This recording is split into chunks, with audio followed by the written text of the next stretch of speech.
Unexpected ko lang. Di ako niya papansin yung big winner eh.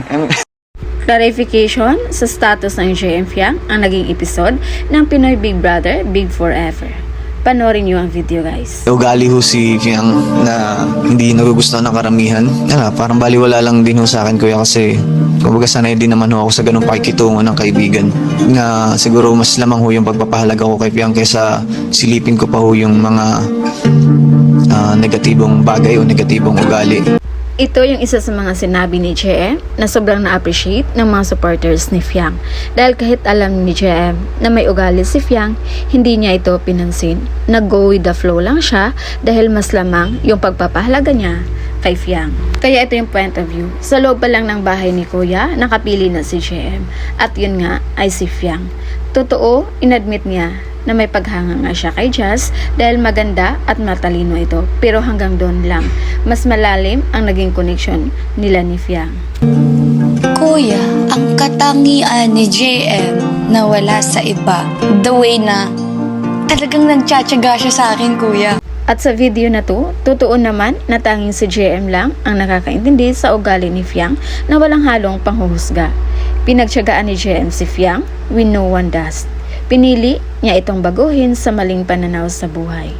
Hinubog niya, kumbaga si Fiang, sa kung ano ang tama at mali. Laging nandyan si JM para alalayan si Fiang. Friendship, kuya, to the point na parang to the point na gusto ko siyang protektahan. Ganun ho, mas nagiging solido yung nabuo po namin pagkakaibigan, kuya. Sobrang totoo yun, guys, based sa mga nakikita natin sa kanila ngayon na mas pinapahalagahan ng JM Fiang ang kanilang pagkakaibigan. At lalo na kay JM na handa niya talagang protektahan si Fiang. Yung samahan nila mas lalo pang lumalim sa outside world. At na-witness din natin, guys, kung paano protektahan ni JM si Fiang, lalo na pag nagkaroon sila ng issue sa JM Jazz. Talagang nag-reason out si JM para hindi masaktan si Fiang. Isa na doon nung na-hot seat sina JM at Jazz na talagang sinilip nito si Fiang para binigyan niya ng assurance. Ganon niya pahalagan si Fiang na kahit umabot na sa point na siya yung laging nabash. Unexpected ko lang. Di ako niya papansin yung big winner eh.